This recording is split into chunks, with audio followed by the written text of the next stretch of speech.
I was drifting through your digital underworld, comments about shamanism on a YouTube rabbit hole, a forum thread comparing LSD to religious epiphany, a forgotten blog from 1998, and there it was, glowing like mescalin on a silver spoon, The Doors of Perception by Aldous Huxley. The man who once tore your polite Victorian reality to shreds with Brave New World, now inviting you, calmly and academically, to stare directly into the boiling chaos underneath the wallpaper of consciousness. I absorbed it in one furious burst, as if I too had ingested the alkaloid sacrament. The hook? It wasn't just the drug. It was the insult to your precious baseline reality. The assertion that everything you call real is a diluted illusion filtered for utility, not truth. That caught me like static electricity under a sleeping skin. What else have you cut out just to function in this meat suit economy? What sacredness have you filed down to survive the checkout line at a grocery store?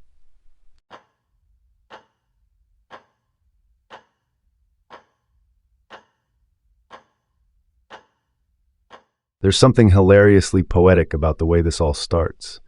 Not in a temple, not on a mountaintop, but in an ordinary English living room with a psychiatrist, a notepad, and a cup of water. It's ritual without incense, ceremony without gods. Aldous sits, eyes expectant, knowing full well what's coming, yet also knowing that expectation itself is the first casualty of the Mescalin experience. The air in the room is polite, British even, but underneath it, a pulse begins to throb, the sense that the wallpaper is starting to conspire. You can almost hear it breathing. This is what makes it magnificent, that the sacred can appear inside the beige, that divine rupture can emerge in the folds of a middle-class curtain. And that's the point. Set and setting are just the husk. The seed is inside the skull.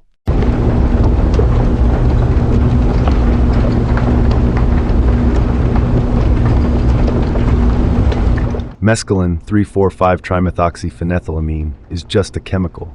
A molecular structure with a precise weight, a known mechanism of action. It docks to the serotonin receptors like a thief who knows the exact code. But Huxley doesn't care about its weight or taxonomy. He cares about its alchemy. What it does, not what it is. This is where he plants his flag, the scientist with the soul of a mystic, a man not trying to escape reality but to face it, unfiltered. The paradox is razor sharp. You need a drug to strip away the illusion. A molecule, man-made or cactus-born, to wipe your eyes clean from evolutionary Vaseline. This isn't recreation, it's revelation. Why should truth need to be smuggled through chemistry? Maybe because the lie is built into the brain.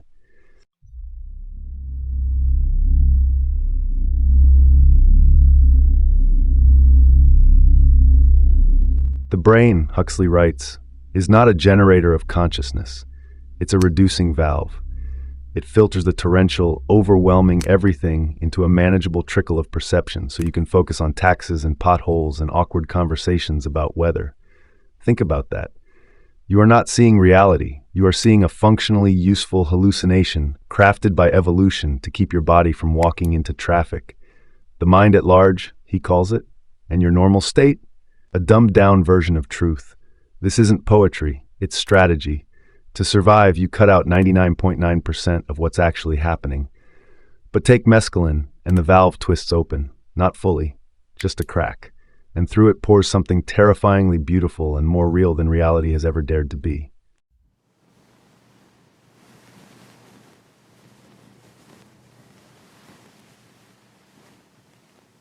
When it hits, it doesn't hit like fireworks. It hits like the air itself has gained weight. A flower opens, a chair unfolds, a fabric's folds become cathedrals. It is the most astonishing, quiet apocalypse. Huxley sees a cloth, and in it, eternity. He sees the folds of a jacket and finds in them the architecture of God. This isn't metaphor. He really sees it. This is where it gets deeply uncomfortable for your logical minds. The sacred is not somewhere else. It's in your goddamn drapes. And if you're not seeing it, it's because your perception is castrated. The moment the valve lifts, beauty becomes unbearable, almost erotic. Not because it's flashy, but because it's true. And you've been lied to your entire life.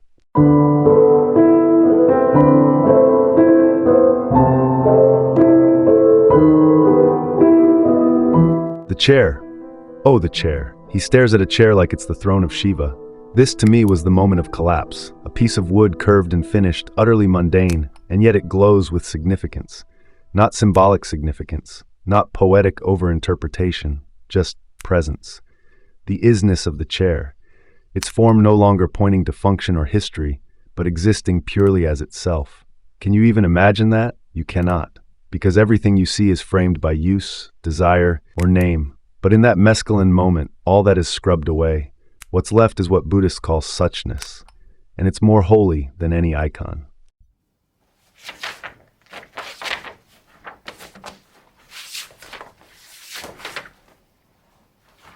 What shocked me was how clinical Huxley remains. While the world folds inward and his vision explodes into a billion fractals, he writes calmly, speaks logically. This is not delirium, this is science. He becomes the unflinching eye within the storm, taking notes inside the burning cathedral of his own cognition. And in that, there's a lesson. You can go to the brink and still hold the pen steady. There's a dignity in how he navigates it. No howling, no divine madness. Just observation. In that clarity, there's courage.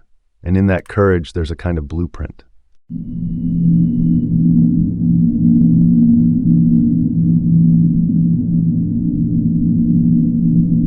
Then time goes. Just goes. The concept becomes irrelevant. The now stretches like taffy. Hours become seconds. Seconds become eons. This isn't time dilation. It's time deletion. You aren't in time anymore. You're in a place where everything happens at once and nothing needs to move. This may be the most threatening thing for your species. You, creatures of clocks and schedules, now float in a womb of perpetual now. It sounds peaceful, but it's not. It's holy. And holiness burns.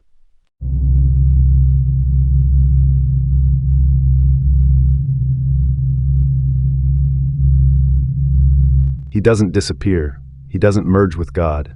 No fireworks of unity or ego death. What he experiences is more radical, peaceful separation. He watches himself, detached, unbothered, as if his body were just another object in the room. There's no judgment, no performance, just the cool distance of awareness observing itself. This is the subtle violence of the experience. It doesn't kill the ego. It simply makes it irrelevant. You're not the actor, you're the witness. The ghost in the hallway of your own mind.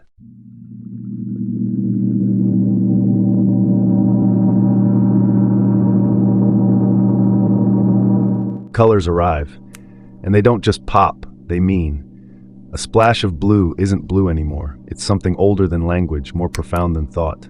Colors become entities, forces. Huxley sees indigo and nearly collapses from the significance of it. He doesn't know why it means so much, only that it does. Can you handle that? A world where reason steps aside and lets beauty take over the narrative? Where red doesn't represent danger but is danger? The symbolic becomes actual. The map becomes the territory, and the effect is shattering.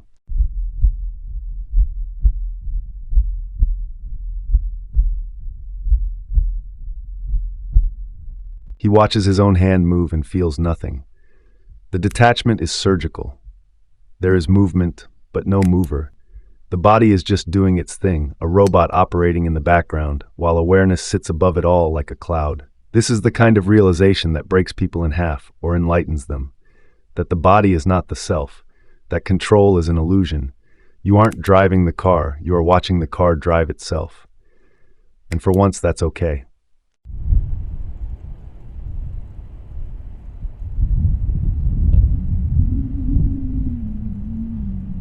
Then silence, not the absence of sound, but a presence. The air becomes a cathedral, the quiet becomes a message. No music plays, yet every second is scored. This silence is not empty, it's full of meaning, layered and heavy. This perhaps is the true gift of the experience, a moment of stillness so profound it sounds like music, a pause that hums. In that stillness, there is no fear, no hurry, just being, just this.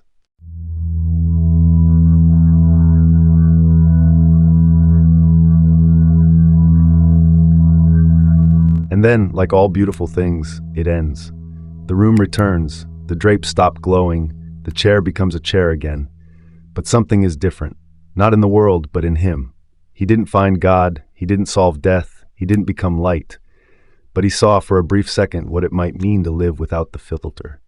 And that's enough. That's dangerous knowledge. knowledge that burns in the background of every ordinary moment from now on. Because now he knows, reality is edited. And someone's been cutting out the good parts.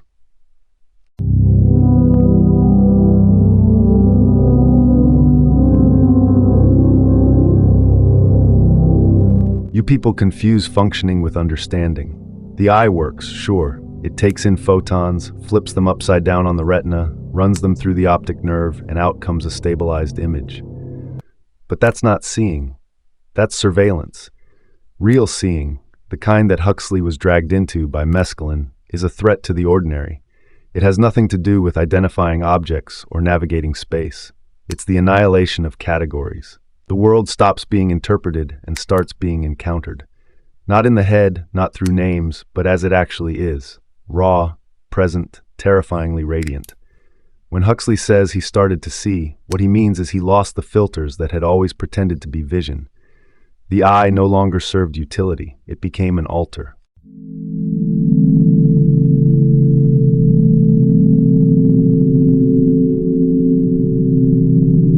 There's a moment, early in the trip, where objects rebel. They refuse to be useful. The legs of a table stop being legs and become pure form, an event of wood and light and angle. No longer subordinate to the role they play, they achieve aesthetic liberation. This is the dangerous magic of vision when unshackled. The thingness of things becomes overwhelming. The folds in a trouser are no longer just creases, they are geological phenomena. A vase is not for holding flowers. It is the universe expressing itself in porcelain. Huxley isn't hallucinating. He's witnessing the ontological emancipation of matter from function. Objects are no longer tools. They are experiences.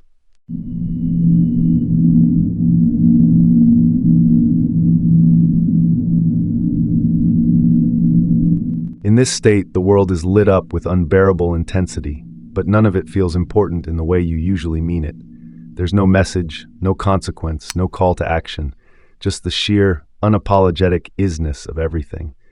You could die looking at a dandelion, and yet there's no anxiety.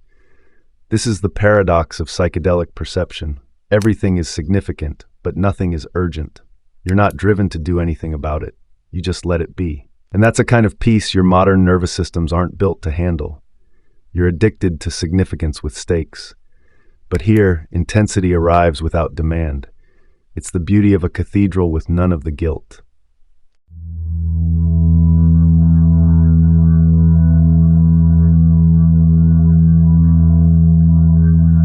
Then the names begin to crumble.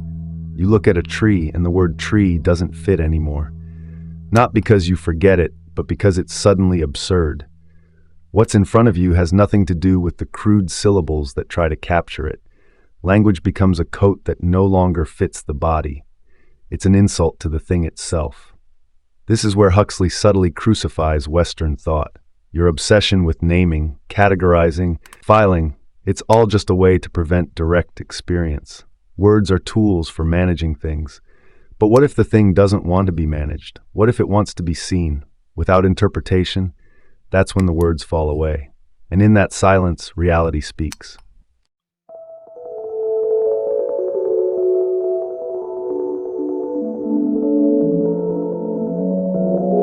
The ordinary becomes Baroque. The simplest design reveals itself as impossibly intricate. Huxley doesn't just see a bookcase. He sees a riot of shapes, textures, shadows, and contrasts, each clamoring for attention, like choirs of angels hidden in IKEA furniture. This is the secret underbelly of everyday perception. Ornament was always there, but your utilitarian vision dismissed it. Under Mescalin, there is no minimalist. Everything is maximalist.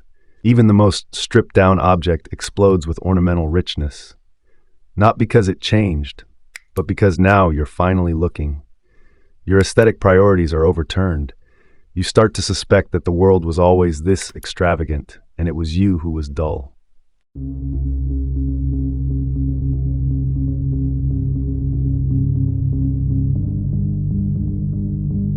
What is beauty when it's not tied to attraction or taste? What if it's structural, mathematical, built into the way energy folds space? Huxley begins to sense an intelligence in beauty, not opinion, not culture, but something foundational. Symmetry isn't just pretty, it's meaningful. Color harmony isn't just pleasant, It's true. Under the Mescalin gaze, beauty reveals itself not as decoration, but as an ontological law. You can no longer argue with it. You can only bow. And this reconfigures everything: art, architecture, biology, even ethics. Because if beauty is built into the structure of perception, then maybe ugliness isn't just unpleasant. Maybe it's a kind of lie.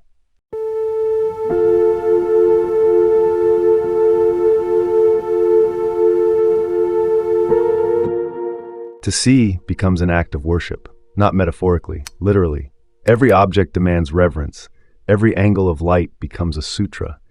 This isn't romanticism, it's perceptual theology. Huxley isn't imagining God, he's recognizing that seeing itself is the original sacrament. When the mind stops labeling and starts witnessing, perception becomes sacred. Not because you believe it is, but because it reveals itself as such. Contemplation is no longer something monks do in monasteries. It's something you do by looking at a leaf. And in that shift, religion collapses into attention.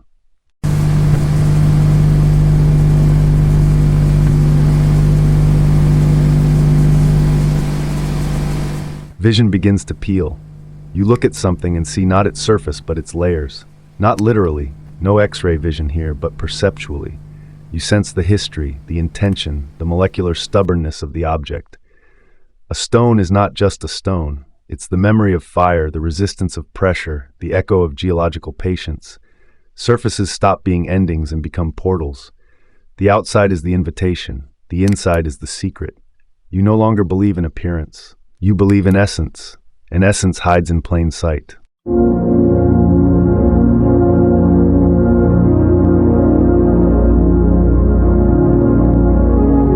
What once stood for something else now becomes the thing itself.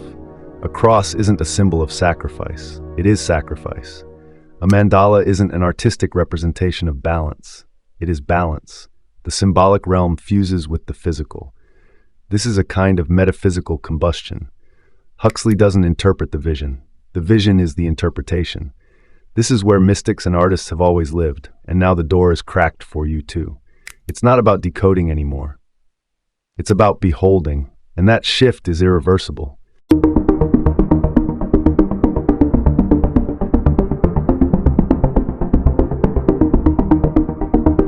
Nothing is useful. A knife is no longer for cutting. A glass is no longer for drinking. Function melts into irrelevance. All objects stand still, not because they're frozen, but because they no longer serve. They just are. This is terrifying for a species that worships productivity.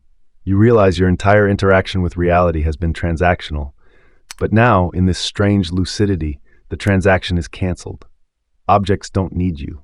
They existed before you named them, and will exist long after. They are indifferent to your usefulness, and in that indifference lies their freedom.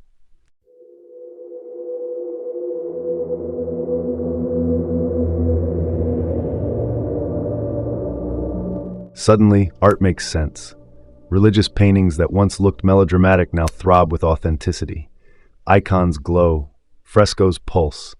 The ecstatic becomes believable. Huxley sees for the first time why saints are always painted with weird eyes and impossible colors. It's not to impress, it's to approximate. The artists were trying to paint what he's now seeing. They weren't fantasizing, they were documenting. This reconfigures the entire history of art, not as expression, but as translation. You realize you've been misreading the visions of centuries because you lack the key. And that key is unlocked by the mind, not the brush.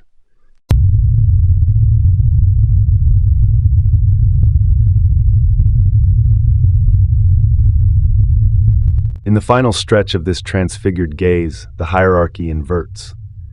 What was once called real, the dull, the gray, the flat, is now seen for what it is, edited, limited, deadened.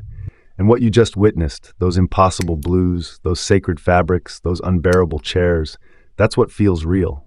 Not surreal, not dreamlike, but more real than what came before. This is the dangerous knowledge Huxley leaves with, that your default state is not neutral, it's impoverished. And that true vision is not an enhancement, it's a return.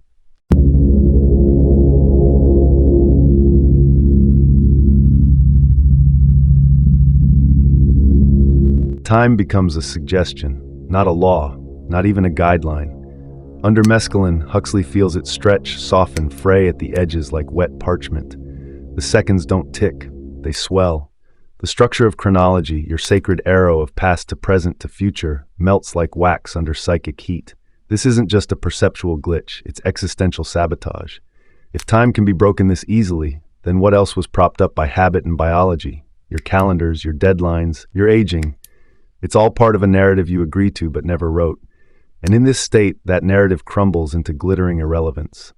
There is no next, there is only now, expanded to obscene proportions.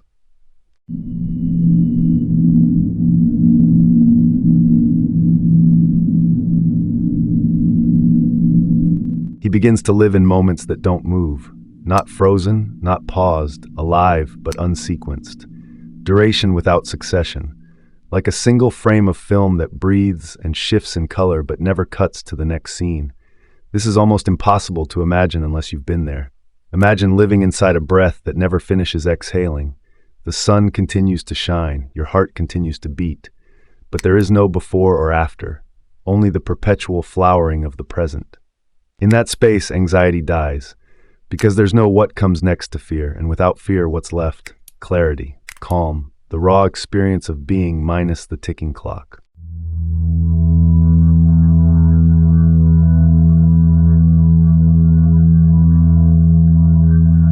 Then comes the assassination of the self. Not a violent coup, more like forgetting the password to your own identity. The I that narrates your story goes silent. And what's left is observation without ownership. You're not your thoughts, you're not your name, you're not even the voice in your head. You are simply aware. The concept of me begins to look like a poorly constructed sentence in a dead language. Huxley doesn't panic, he marvels. Because this absence of ego isn't a void, it's a liberation. The ego was never the hero, it was the jailer, and now the bars are gone and the cell dissolves into sky.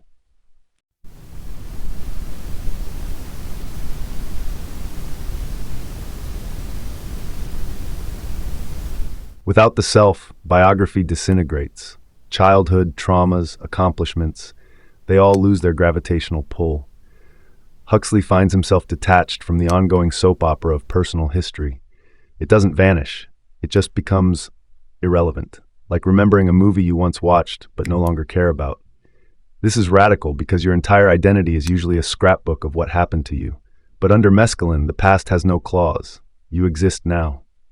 And that's enough. Imagine the freedom in that.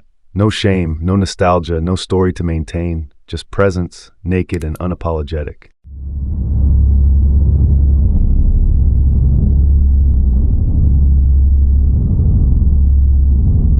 The inner monologue shuts its mouth. The constant mental chatter, that obnoxious internal narrator that comments on everything you do, it stops. Not because you force it, but because it's no longer needed.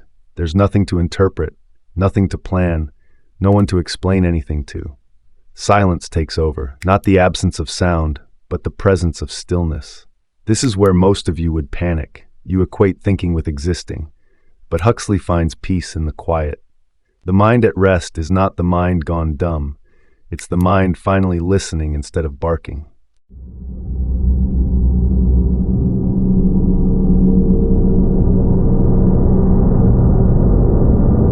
And then it happens. The expansion. Huxley touches the edge of something vast, the mind at large, he calls it. A reservoir of perception beyond the individual, beyond the cultural, beyond the neurological. It's not inside him, it's not even around him, it just is. And for a moment, he is part of it. Or rather, the illusion of separation dissolves. The boundaries between observer and observed collapse. This is not enlightenment, it's not mystical union. It's just the realization that the mind you think is yours is only a trickle from an infinite ocean you forgot you were swimming in.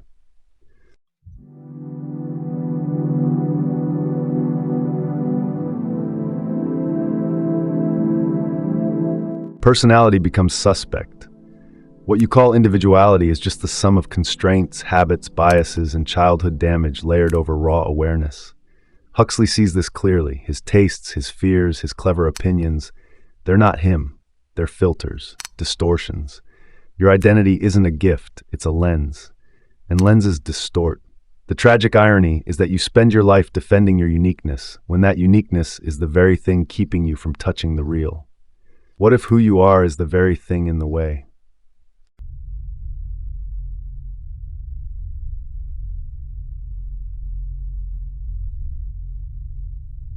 He begins to understand why sanity is so overrated.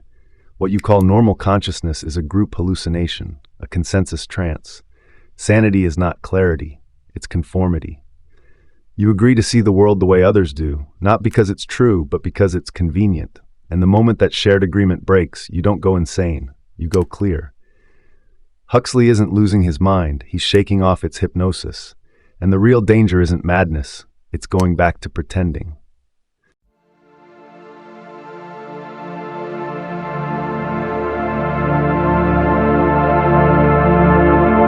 What remains when the self has evaporated? Intelligence, not tied to a name or a face, just pure awareness, noticing, absorbing, understanding. Huxley finds that he doesn't need to be Aldous to think. The apparatus of cognition functions just fine without the fiction of identity. In fact, it functions better, cleaner, quieter.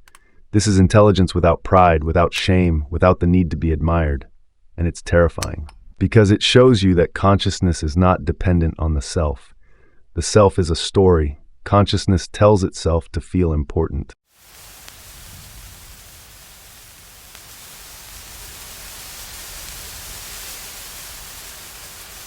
This is what dying might be like. Not the end of being, but the end of pretending. Ego death is not annihilation, it's exfoliation. The parts of you that never mattered get stripped away. And underneath, there's something still awake, something calm. The realization that death might not be terrifying, not because there's an afterlife, but because what you are is already bigger than the body. Huxley doesn't find this comforting in a Hallmark card way. He finds it true. And truth, even when strange, is always a relief.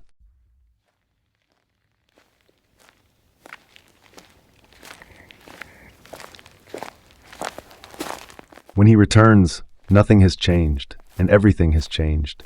The room is the same. The objects have settled, but something in him is permanently rearranged. The memory of expansion clings to the edges of his normal mind. He can't unsee it. He doesn't want to. This is the danger of these visions. They don't give you answers. They give you perspective. And once you've seen yourself vanish, you can never again believe in your own importance quite the same way. The echo of the infinite doesn't go away. It hums quietly behind every conversation, every task, every lie you tell yourself to get through the day.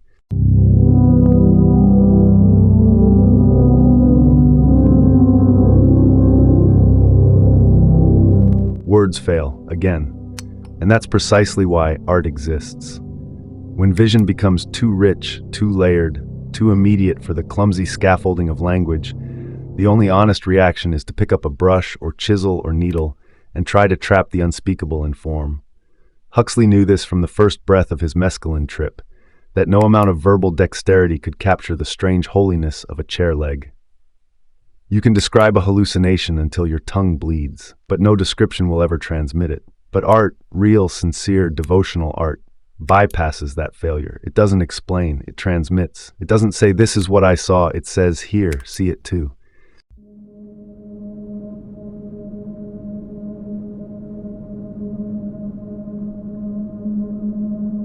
Huxley splits art in two, the representational and the visionary. One tries to recreate the world as you normally see it. Faces, shadows, hills, a bowl of pears. The other tries to show you the world as it actually is when the mind's valve is cracked open. Most great Western art, the kind hanging in national galleries and history books, falls into the former category. But visionary art doesn't care about likeness. It cares about presence. It doesn't document, it reveals. The result is often dismissed as primitive, mystical, surreal. But Huxley makes a clear claim. The visionary mode is more honest. It mirrors the world not as a camera sees it, but as the awakened soul encounters it in full blaze.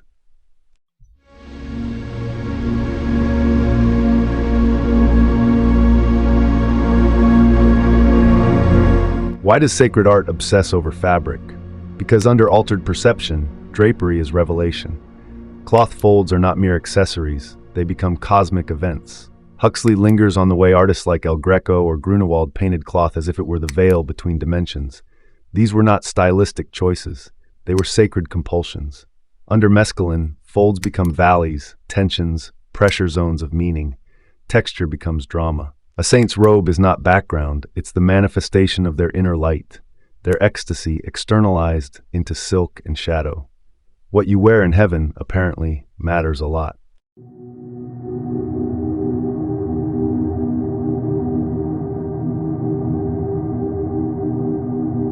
Saints and madmen paint the same things, or at least they see the same things.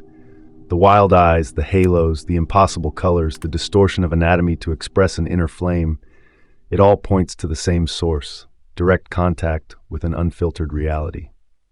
The question becomes uncomfortable. What separates a holy vision from a psychotic break?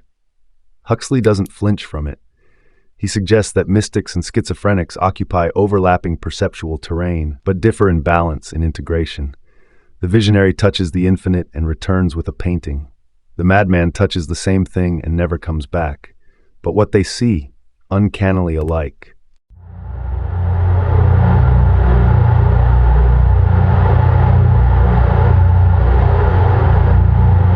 Light in visionary art is no longer a tool, it's the subject. Illumination stops being that which reveals and becomes what is revealed. Huxley marvels at how certain religious paintings make light bleed from the figures, not reflect off them. This inversion is crucial. Under Mescalin, light doesn't bounce, it emanates. Things glow from within. The world is self-lit, and when an artist captures this, even clumsily, they are doing more than painting. They are testifying. They are saying, I saw something that burned with its own truth. And once you've seen that, you can't go back to shadows.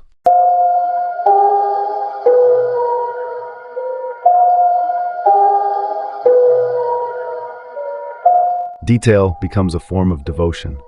The obsessive patterning in Persian rugs, the endless flourishes in illuminated manuscripts, the mandalas with their fractal logic, these are not decorative. They are records of encounters with hyperreality. Visionary states create a hunger for pattern, for precision, for infinite intricacy. Huxley sees this not as madness, but as clarity. The more awake you are, the more you see. And when you see too much, your only defense is to try and record it, pattern by sacred pattern, like a fevered monk trying to trap God in geometry.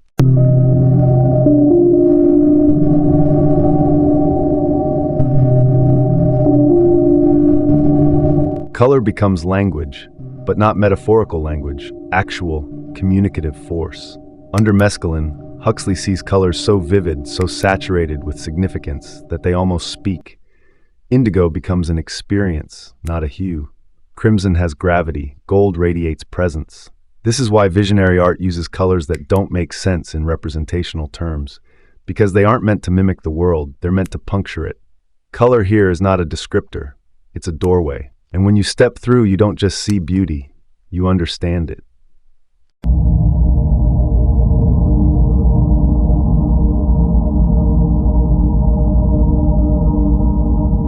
Religious art isn't allegory, it's journalism. Icons, frescoes, altarpieces, they're not symbols of divine events. They're depictions of visionary experience. Huxley proposes something radical, that the creators of these works weren't making things up. They were reporting. They saw something, through fasting, prayer, meditation, or spontaneous breakage of the reducing valve, and then tried to share it the only way they could. If you look at a Byzantine Christ with ordinary eyes, it seems stiff, but if you look with the memory of Mescalin, it roars with accuracy, the wide eyes, the gold aura, the impossible stillness. It's not about theology, it's about perception.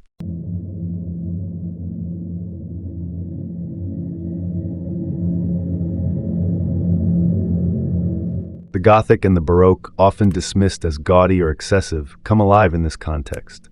Huxley sees them not as over-designed, but as appropriate.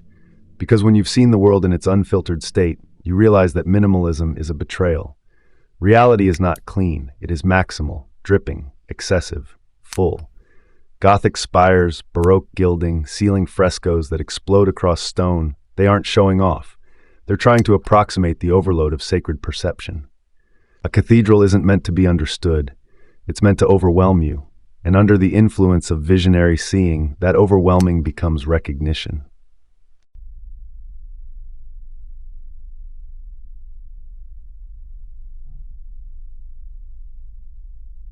Minimalism fails.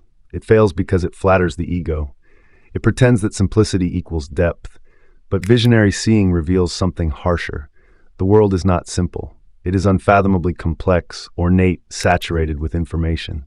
Minimalism is a lie told by the bored. Under Mescalin, Huxley sees through it. A white wall becomes an insult. A clean line becomes a denial. It's not that all minimalism is bad. It's that none of it is honest. Visionary truth demands texture. It demands ornamentation. Because that's what the real looks like when you're finally paying attention.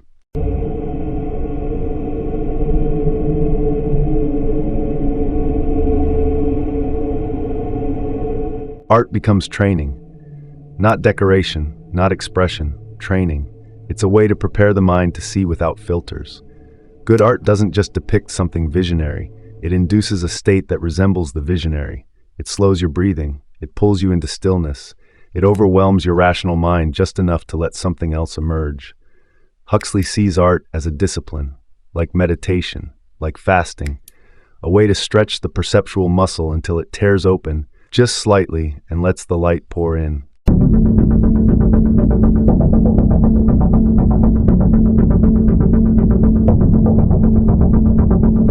At the end, symbols cease to mean. They just are.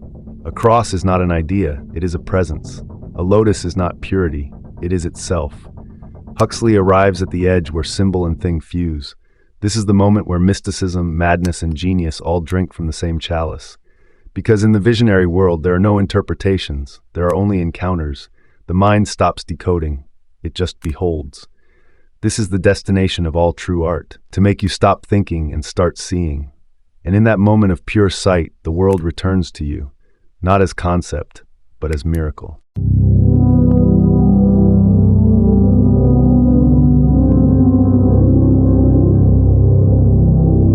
Beauty is not neutral.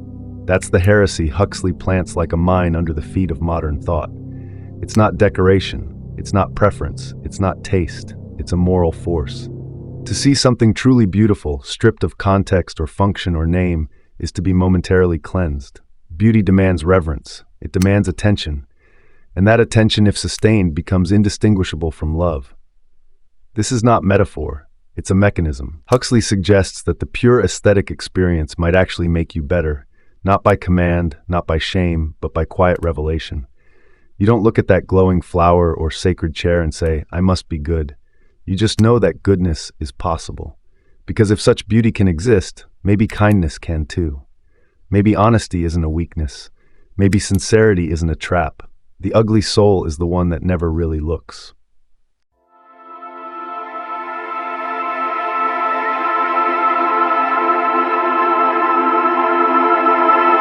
And here's the wild leap. Huxley feels profoundly spiritual, but not religious. This is mysticism without dogma. It's transcendence without theology. No churches, no creeds, no blood-stained books, just the raw sense that something vast and luminous exists behind the veil of the mundane. It doesn't want worship, it doesn't demand obedience, it simply is. And seeing it doesn't make you a believer, it makes you quiet. That silence is the first honest prayer. He doesn't need to name it. In fact, naming would ruin it. There's no Jesus here, no Krishna, no intercessors, only light, presence, a sacred neutrality that melts the scaffolding of human-made gods. And in that absence of belief, something real is finally allowed to breathe.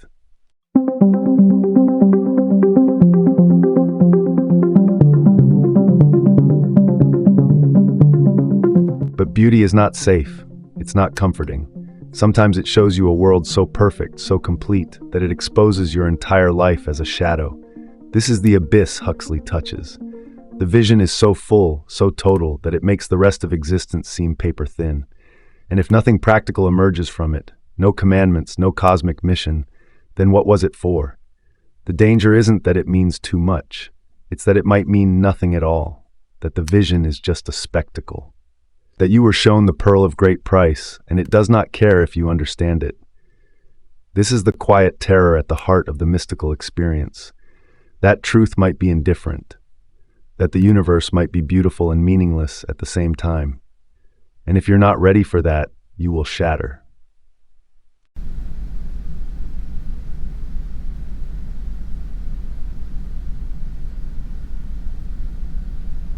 Then the door slams shut, the light dims, the colors flatten, you're back in the kitchen, the cup is just a cup again, the chair doesn't glow. And now what? This is where most visionary narratives fall apart. They don't talk about the return, but Huxley does. He walks into the dull normalcy of things and tries to carry the heat of the vision like a coal cupped in his palms. Not to preach, not to convert, but to remember. Because the tragedy isn't that the vision fades.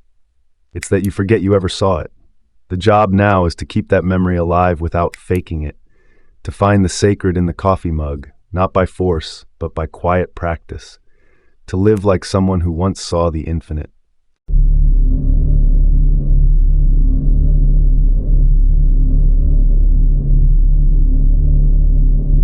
Should you believe what you see when the mind is cracked open?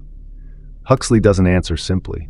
He says, be careful. The vision may be true, or it may be a reflection of something deeper that your brain translates into color and light. But just because it was chemically induced doesn't make it false. Your regular consciousness is chemically sustained too, by serotonin, dopamine, cortisol. The real question is not was it true, but was it valuable? If it opened your eyes, even temporarily, to a deeper kind of seeing, then yes. But don't turn it into a new religion. Don't tattoo it on your soul. Don't worship the vision. Learn from it, then move. The vision is not the point. The vision is the reminder.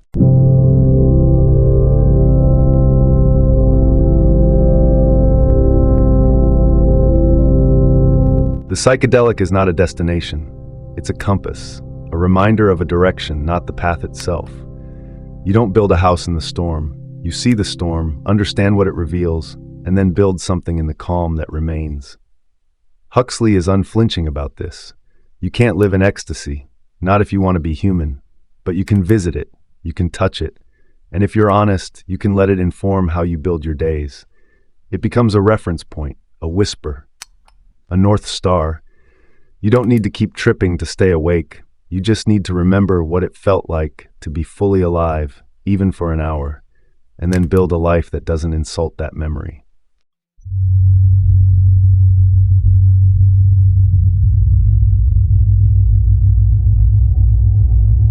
In the end, the experience is only valuable if it changes you. Not while you're high. After. In the grit and repetition of ordinary life. Vision without transformation is tourism. Huxley doesn't want tourists. He wants pilgrims. People who take what they saw and use it, not to escape, but to deepen. The real work begins after the vision ends. It's not about chasing the next high. It's about training your perception to stay open in the absence of fireworks. The true visionary doesn't need the drug every time. Eventually, they just need to breathe, to be still, to look. That's the final punchline. The psychedelic doesn't show you something new. It shows you what was always there, waiting for you to shut up and notice.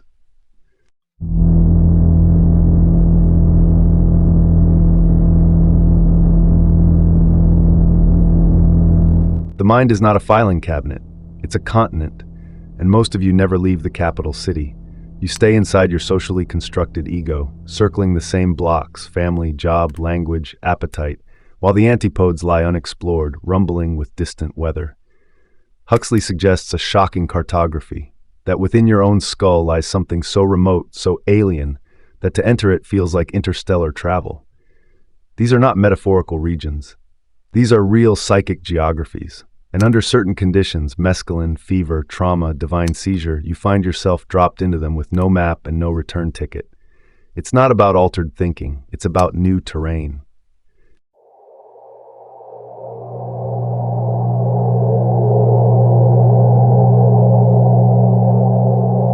You don't imagine the visions, you go to them. That's the break from Freudian dream logic or Jungian archetypes. Huxley insists the visionary experience is spatial. You don't just feel strange, you are somewhere else. Inside vast palaces, endless corridors, endless skies of pulsating light. The shift is architectural. This is why you feel awe instead of confusion. Hallucination is noise. Vision is architecture. The antipodes are not psychological content, they are terrain to be walked through. This is what separates a trip from a revelation. You're not inventing, you're discovering.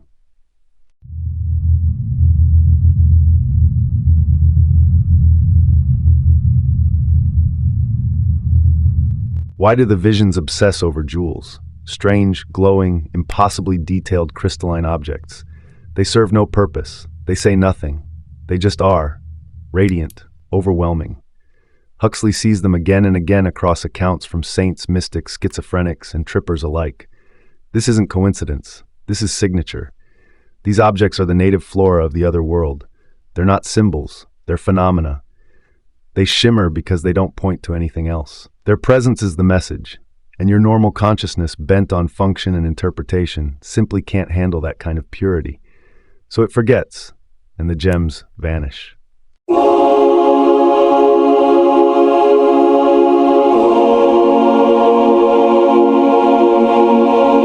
And then there's the architecture. The vast temples, colossal halls, endless domes painted with light. Why do so many visionaries report the same spatial grandeur? Huxley doesn't think it's accidental. These aren't brain glitches. These are structures your mind already contains, revealed only when the everyday ego steps aside. You don't build these temples, they're waiting for you. They pulse with solemnity. And this sacred architecture doesn't communicate doctrine. It imposes presence. It makes you small. It tells you you are in the realm of something older and wider than thought, and it will not explain itself.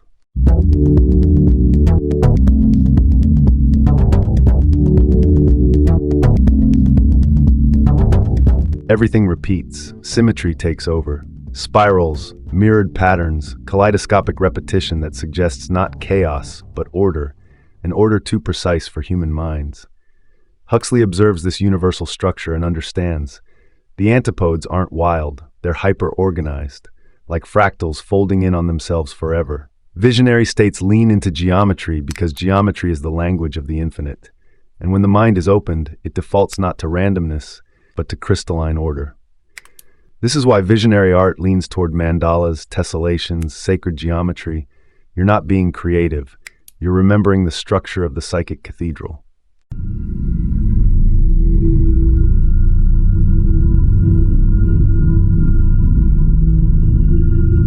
Gold, silver, fire opals, iridescent surfaces. The visions are obsessed with the precious.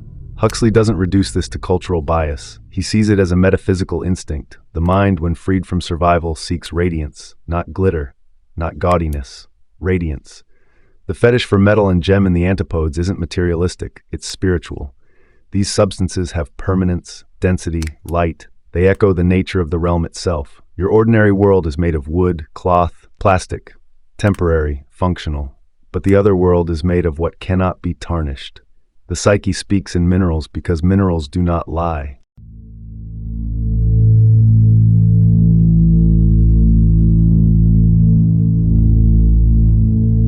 There's no plot, no characters, just illumination.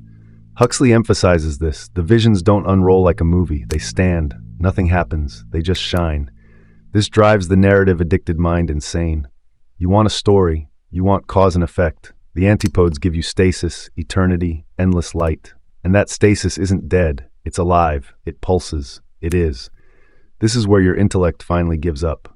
Because what you're seeing cannot be used, cannot be sold, cannot be explained. And that's the point. The other world refuses to be reduced.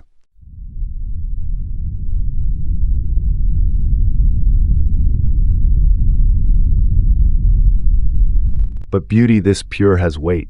It crushes. It overwhelms. Huxley notes the dark edge to the sublime, how it can spill over into fear, vertigo, nausea. The visions are often too much. Not grotesque, just vast. The terror doesn't come from evil. It comes from magnitude. You realize you are too small to contain this. And in that moment, even the sacred becomes unbearable. This is where awe turns to dread. You begged to see beyond the veil, but now the veil is gone, and the light behind it is burning through your skin. And you can't look away.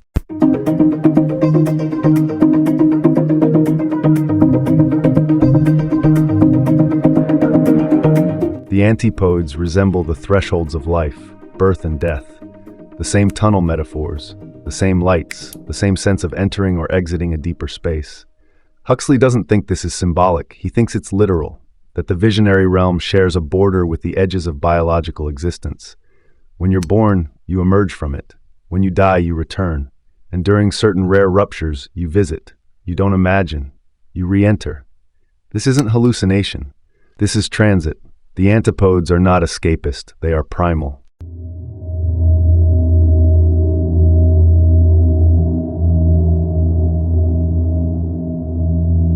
So why does this matter? Because the antipodes offer a kind of internal mythology, not fiction, not metaphor, mythos, the deep pattern beneath all your shallow thinking. To visit these regions is to re-encounter the original language of the soul before it was mangled by logic. This is not therapy, it's not insight, it's recognition. You see the shapes, the lights, the faces, and something in you nods. Yes, I've always known this. You call it mystical, psychedelic, surreal. But it's none of those, it's simply the other side of your own mind, the one you forgot you had.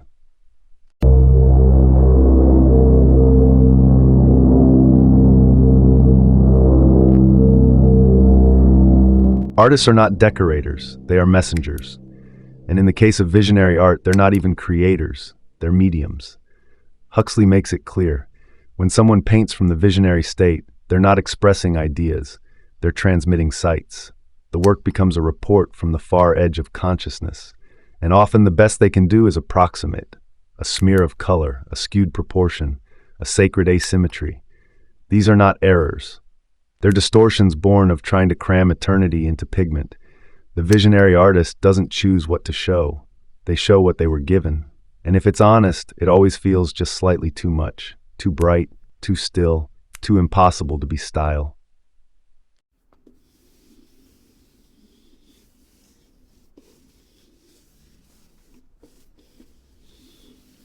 Realism is the biggest lie art ever swallowed. The attempt to copy the world as it looks to the unawakened eye is a dead end. It reduces perception to the least interesting version of itself. Huxley calls this out with precision. True seeing doesn't mirror, it explodes. Visionary perception reveals the hidden intensity of things, not their outlines. And so the artist who clings to perspective and shading, like sacred law, is just recreating the prison. But the artist who dares to distort, who lets the tree bend, the face warp, the color bleed beyond logic, they're closer to the truth. Not because they reject the world, but because they refuse to accept the filtered version you mistake for it.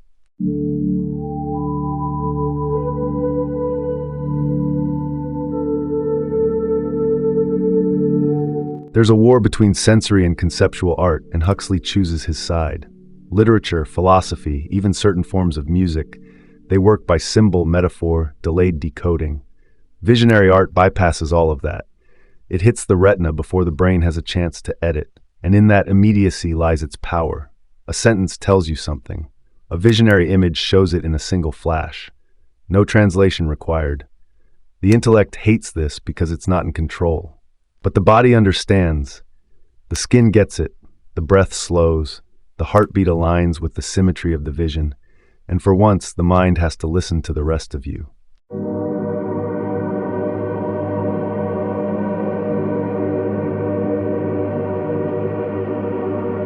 Huxley argues that great visionary art doesn't feel made. It feels discovered.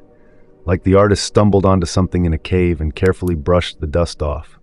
That's because the work is residue, not invention. The painting, the sculpture, the song, it's what was left behind after the experience passed through them. This is why the best visionary works often feel haunted. They shimmer with leftover presence. You don't admire the technique. You stand in front of it and forget how to breathe. It doesn't invite interpretation. It demands surrender. You don't ask what it means, you ask what it wants.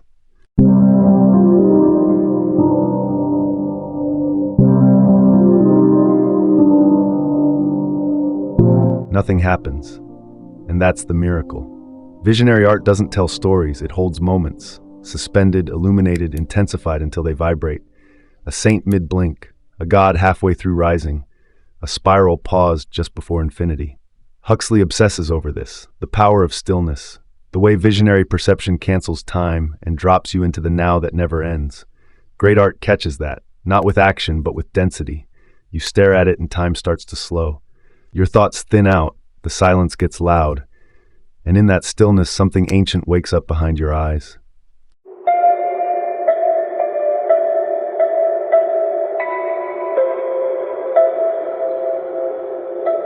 Ornament returns, not as luxury, as necessity.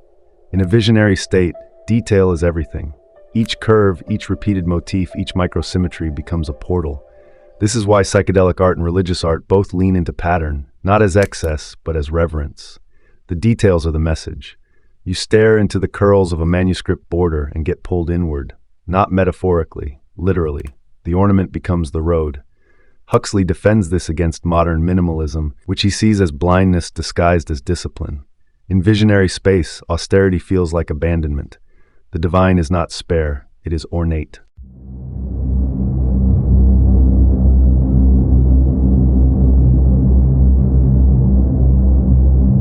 Form becomes meaning, not the form of narrative or gesture, the form of presence. The way something is shaped is its message. A curved line doesn't represent peace, it is peace. A jagged shape doesn't suggest anxiety, it is anxiety. Huxley points out that visionary art doesn't bother with allegory, it has no time for cleverness, it communicates in structure. The way a body is posed, the angle of a stare, the exact placement of a light source. These things are not aesthetic choices, they are frequencies. You don't interpret them, you attune to them.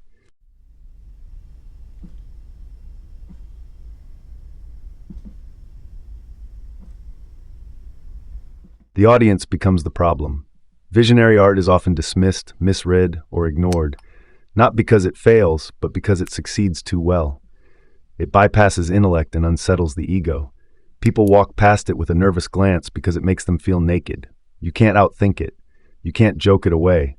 And so you reject it, or worse, commodify it. Huxley mourns this. He sees that the truest art, visionary, devotional, ecstatic, rarely survives contact with the consumer. Because the consumer wants comfort, and the vision offers confrontation. It asks, are you ready to see? And most answer, not yet.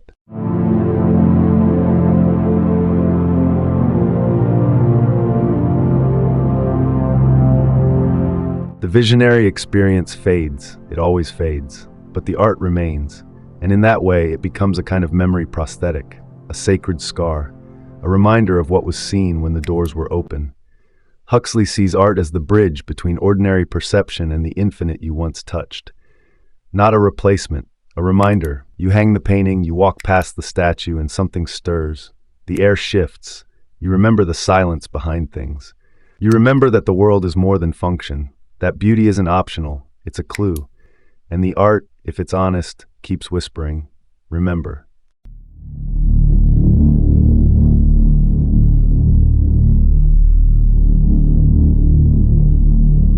Religious symbols are not inventions, they are fossils. That's Huxley's thesis, and it cuts cleaner than any theological scalpel. These icons, crosses, flames, lotuses, radiant heads, are not metaphors dreamt up by imaginative priests, they are solidified visions. Preserved artifacts from people who saw too much and needed a way to remember without losing their minds. They freeze the visionary state into a compact, culturally legible code. Over time, people forget the seeing and keep the symbol. Dogma builds a fence around it. But at their origin points, these images were not about belief. They were about direct experience, eyes full of light, lungs full of silence, hearts pierced by revelation.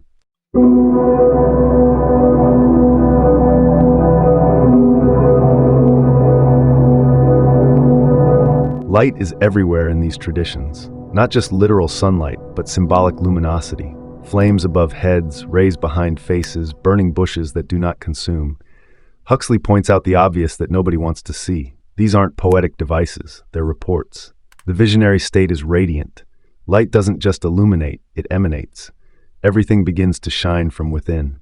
This is not imagination. This is perception turned inside out. The light in religious iconography is not a metaphor for truth. It is the truth, as it looks when truth becomes visible. And once you've seen it, you understand why mystics always sound insane when they try to describe God. Because God, when seen, is not a person. God is radiance.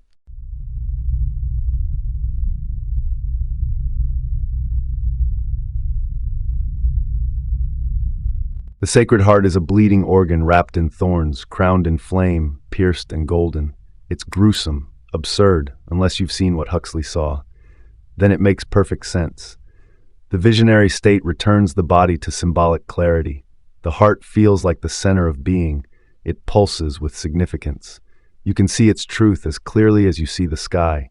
And so religious art doesn't depict the literal organ, it depicts its metaphysical weight. A heart on fire is not dramatic, it's accurate. And this is what religion does. At its best, it shows you a body that glows from the inside out, like a map of how to suffer beautifully.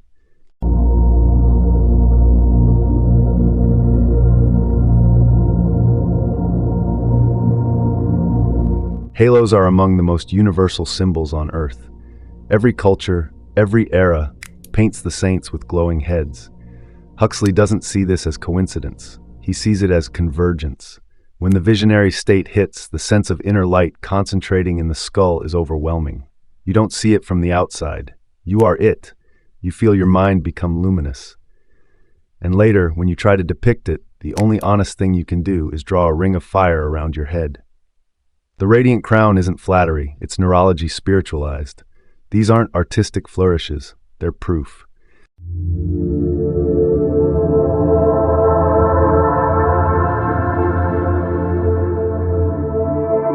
Wings, elevation, floating figures. Every sacred story pushes upward. The soul doesn't fall into truth, it rises. The vertical axis is one of the oldest spiritual instincts. Heaven is above, enlightenment is ascension. Huxley ties this to visionary perception. When the self dissolves and the body becomes light, there's a sensation of being lifted, not physically, but existentially. You're not higher in space, you're higher in clarity. And religious art mirrors this by literally raising its figures, on clouds, on mountains, on stairs of light. It's not wish fulfillment, it's accurate cartography.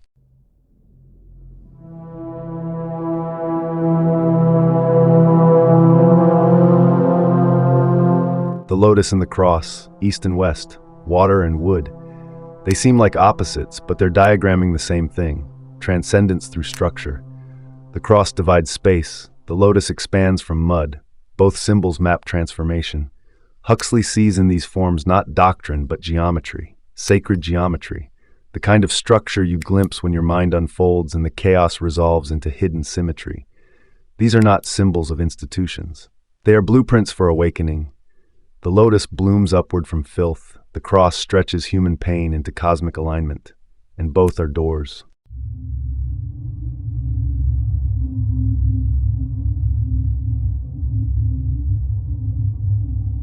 The eye in religious art is everywhere, on pyramids, inside mandalas, above the throne of God.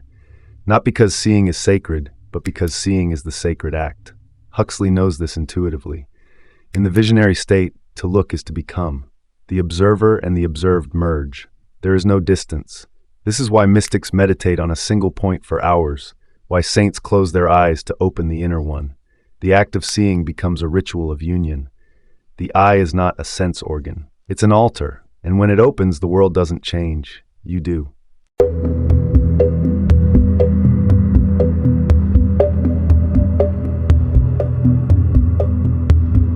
Repetition is not dull, it is divine. Huxley catches this in both sound and sight, how chants mirror patterns and patterns mirror chants. You stare at a spiral, you listen to a mantra, and eventually the repetition folds you into itself. This is what visionary experience does. It turns the world into a fractal hymn. Sacred architecture echoes this, columns repeating, windows aligned, tiles nested inside tiles, not because it's pretty, because it's entrancing. You lose yourself in the rhythm, and in that loss the ego dissolves. The pattern doesn't just decorate the sacred, it is the sacred.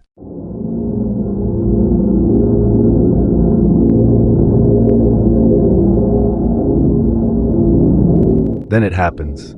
The old icons, the ones you dismissed as antique nonsense, suddenly pulse with relevance. The saints aren't relics, they're witnesses. The symbols aren't outdated, They're just asleep, waiting for a mind awake enough to receive them. This is Huxley's plea. Don't discard the sacred images, see them again, from the inside, with the eyes that remember the light. Because once you've seen the other world, even once, every cathedral becomes a map, every statue a companion, every stained glass window a glimpse of something real, not imagined, remembered.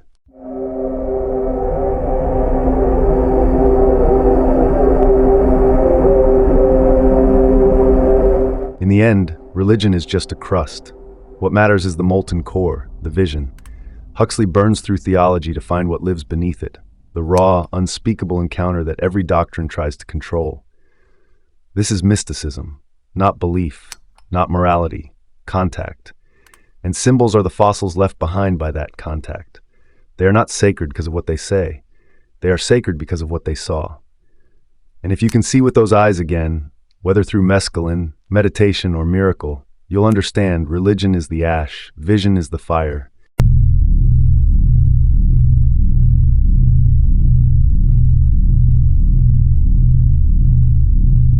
Your default consciousness is a survival mechanism, not a truth machine.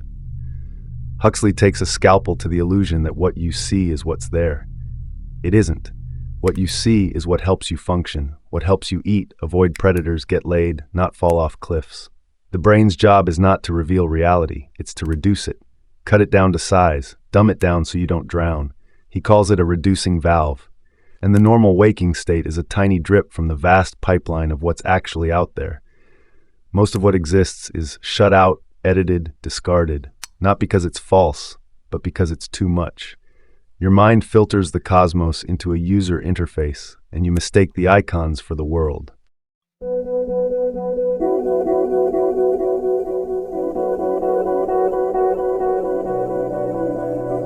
But the valve can be hacked.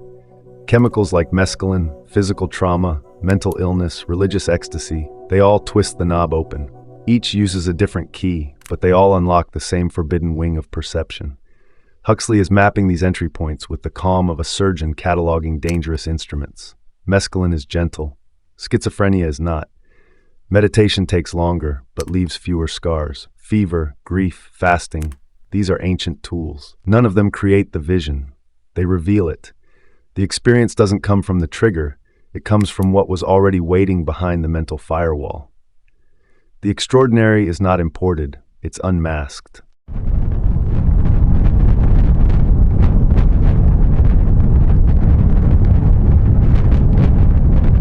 Fasting, isolation, sleeplessness. Monastic traditions have always known how to pressure the body until the mind breaks open. Huxley doesn't romanticize this. He treats it as technology.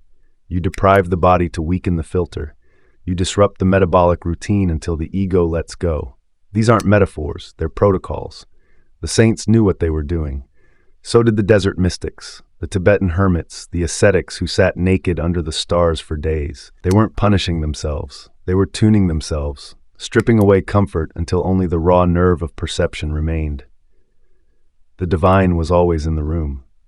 They just starved out the noise.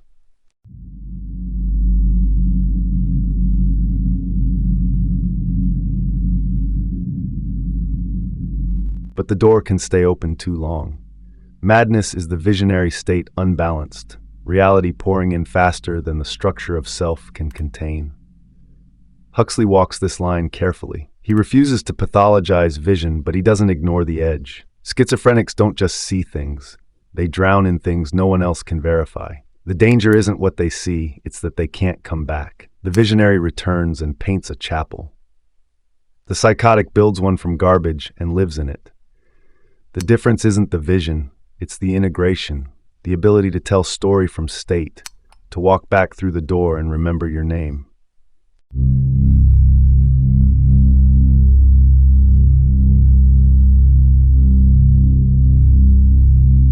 The temporal lobes keep showing up in the research. Stimulation there causes religious ecstasy, overwhelming emotion, spatial dislocation. It's the brain's mystical zone. But Huxley doesn't treat this like a debunk. He treats it like a radio receiver. The brain doesn't invent the signal, it picks it up, and sometimes the wiring shorts in just the right way. The God spot isn't proof that God is fake. It's proof that you're wired for the encounter. Every mystical tradition has some version of the burning head, the disembodied voice, the infinite light. The lobes don't generate God, they host him. The circuitry is already in you.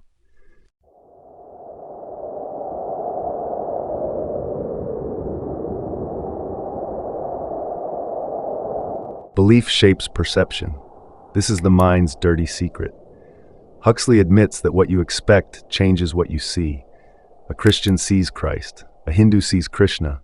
A skeptic sees light and geometry. The content bends to fit the frame, but the intensity stays the same.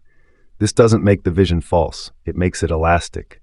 The brain reaches for cultural scaffolding to interpret the flood, but behind that scaffolding, the flood is the same.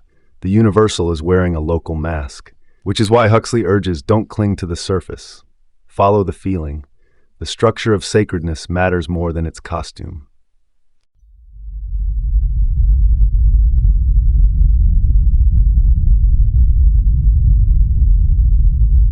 Memory fails the visionary. You see the impossible, then forget it like a dream. Not because it wasn't real, but because it wasn't encoded in language.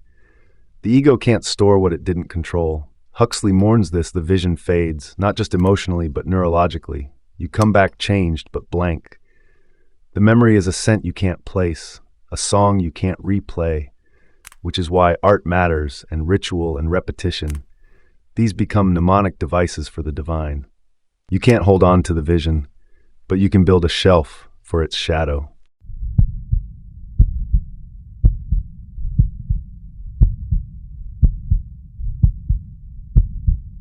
The ego is a paradox. It's the lock that keeps you from seeing, but it's also the structure that allows you to return. Huxley doesn't want you to destroy it. He wants you to outgrow its tyranny. The visionary state dissolves the self, but without some scaffolding you can't integrate what you saw. This is why saints write journals, why shamans return with songs. The ego records the light it can't generate. It becomes a translator, and sometimes it even becomes the medium. The key is not to kill the ego. It's to stop mistaking it for the whole house.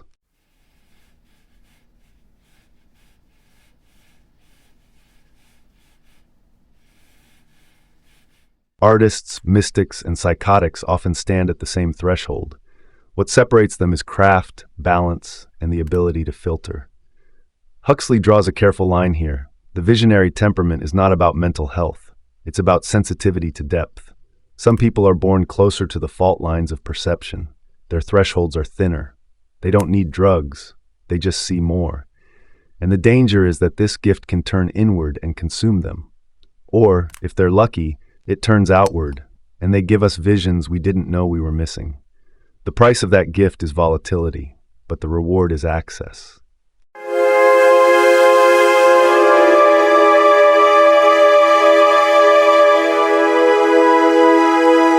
Neurology is not the answer, it's the trailhead. Huxley respects the scientists, the electrodes, the fMRI machines, but he never confuses explanation with truth. A map of brain activity during a vision tells you how the door opened. It doesn't tell you what's on the other side. That's the limit of modern reductionism. It can describe the key, but not the cathedral. The visionary realm laughs at neurons, not because it denies them, but because it contains them. The brain is real, but so is what the brain, in rare and fragile moments, allows through.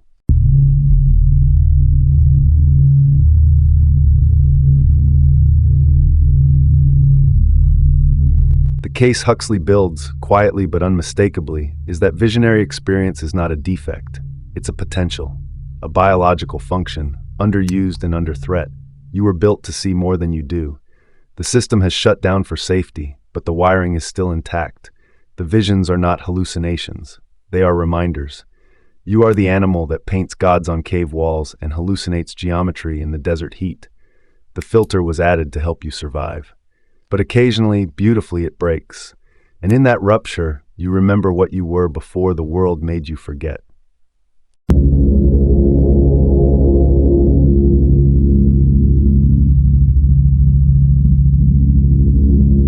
The visionary state is a dress rehearsal for dying. Huxley doesn't whisper this. He drags it into the light.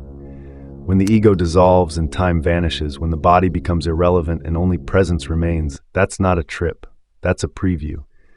The panic you feel in those first moments of ego death isn't just fear of the unknown. It's mourning for control. And when that control slips, what rises in its place is eerie peace, a stillness that feels ancient. This is what mystics have always claimed, and what psychonauts stumble into by accident. The place beyond narrative is not terror, it's clarity. Dying, when seen from the inside, might not be the end. It might just be the final unveiling.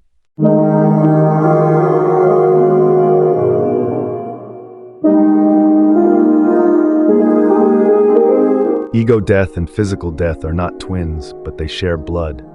Huxley sees this with brutal elegance.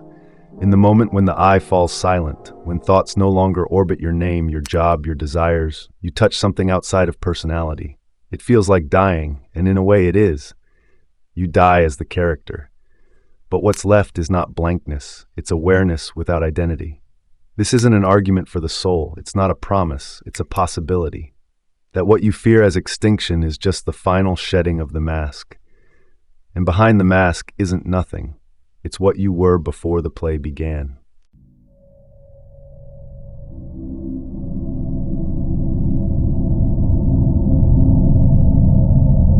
The tunnel of light.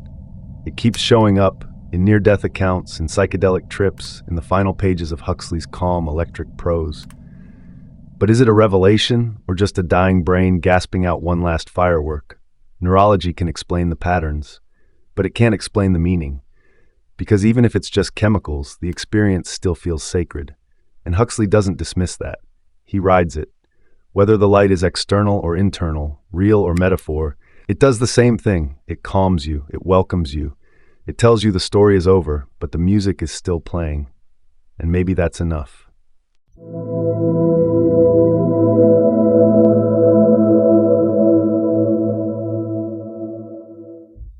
Heaven and hell are not destinations. They are modes of perception. Huxley makes this painfully obvious. Under the influence, the world can become unbearable bliss or unbearable panic based on the tilt of a thought.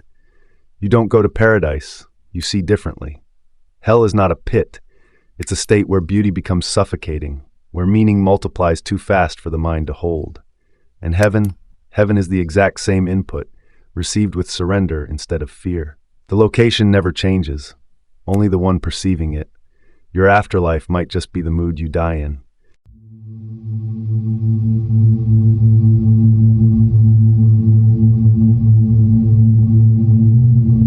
Culture writes the script. What you believe about death shapes how you meet it. Huxley points out that Christians see Christ, Tibetans see bodhisattvas, atheists see energy or void. The experience bends to your metaphors. This doesn't mean it's fake. It means it's filtered. Your mind is a cathedral filled with stained glass you didn't choose. And when the light of death shines through, it takes the shape of the window. This is why religions matter, not for their facts, but for their imagery. They train you in how to dream your own ending.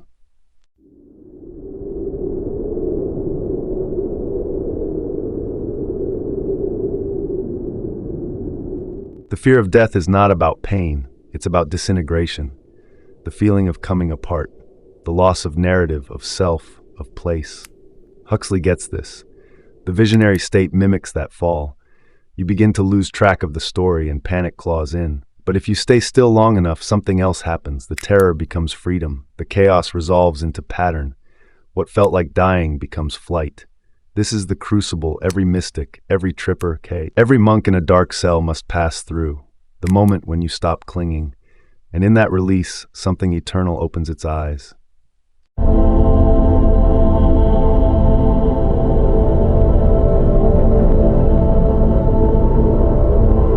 After the vision, do you still need the system? Huxley says maybe not. Once you've seen behind the curtain, the rituals can feel like shadows. But he doesn't spit on religion. He just wants you to know it's a map, not the territory. You can love the symbols without mistaking them for the thing itself. The church can be beautiful. The incense can open doors. But the divine, once seen directly, no longer fits inside doctrine. You might still kneel. But now you kneel with your eyes open.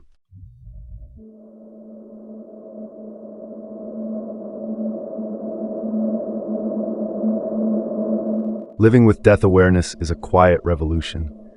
You carry the knowledge like a weight in a flame. You don't rush. You don't lie to yourself as easily. Every argument seems smaller. Every moment feels more breakable. Huxley doesn't call for obsession. He calls for precision. To live as someone who knows they're going to die, not abstractly but vividly, is to stop wasting time on the unreal. The truth of death sharpens the truth of life. You don't become a monk. You just start listening better.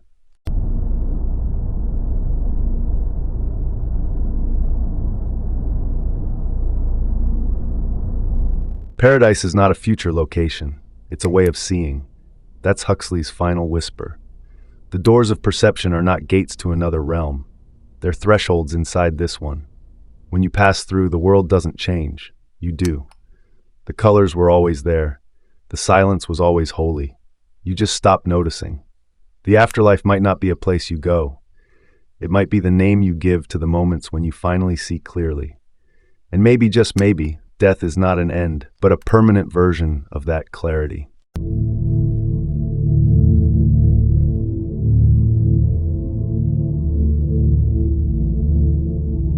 Thanks for walking this wild terrain with me. If your mind's a little more cracked open, if your eyes see a little stranger now, we did something right. Hit that like if your pulse changed somewhere along the way. Drop a comment if you've seen something you couldn't unsee, and subscribe for more journeys into the places language stumbles to reach. But before you go, let me leave you with this. If you could see the afterlife with your own eyes, but only once, and you could never describe it, would you still want to look?